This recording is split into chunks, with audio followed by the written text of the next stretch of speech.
Бешинчи суроо. Кайсы варианттагы сүйлөмдө сызыкча белгиси туура коюлган? А варианты. Асема өтө кекчил. Бул жерде сүйлөм акырындагы сөзгө көңүл бурабыз. Кекчил деген сөз сын атоочу. Мындайча айтканда аселди сыпаттоочу сөз. Эгерде сүйлөм аягында сын атоочу сөз келсе, анда сызыкча белгиси коюлбайт. Бул вариантыбыз туура эмес. Сен экөөбүз бирбиз. Мында бирбиз деген сөз біз мүчөсү жак мүчө. Эгерде сүйлөмдүн акырында жак мүчөлөр келсе, анда сызыкча белгиси коюлбайт. Демек Б да туура эмес. Чыга калсам Марлен. Марлен деген сөз бул атоош жөндөмөдө турат.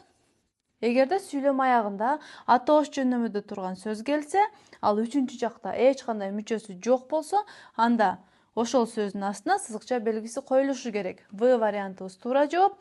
Жашоо сеники. Бул жерде сүйлөм аягындагы сөзгө таандык мүчө уланган. Эгер таандык мүчө уланса, анда дагы сызыкча белгиси коюлбайт. Демек В вариантыбыз туура жооп.